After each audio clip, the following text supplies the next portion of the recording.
इगतपुरीत मध्यरात्री high profile जुगार अड्ड्यावर धाड। इगतपुरी तालुक्यातील तळेगाव शिवारातील न्यूयॉर्क विल्ला येथे सुरू असलेल्या हाय प्रोफाईल जुगार अड्ड्यावर धाड मारून पोलिसांनी 19 जुगारींना ताब्यात घेतलंय।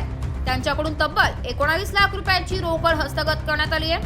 संशयितांविरोधात इगतपुरी पोलीस ठाण्यात गुन्हा दाखल करण्यात आलाय। यात विला मालकाचाही समावेश आहे। विशेष म्हणजे संशयितांमध्ये सिनेसृष्टीतील संगीत दिग्दर्शक यांच्यासह उत्तर प्रदेशातील नेपाळी नागरिकांचाही समावेश असल्याची चर्चा आहे।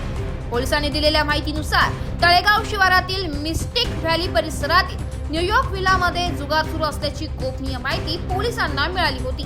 त्यानुसार इगतपुरी पोलीस ठाण्याचे निरीक्षक राहुल तसरे यांनी पथकासह शुक्रवारी दिनांक 14 फेब्रुवारी रोजी मध्यरात्री 12:30 वाजेच्या सुमारास धाड टाकली। त्या ठिकाणी काही जण जुगार खेळताना व काही मद्यप्राशन करताना आढळून आले।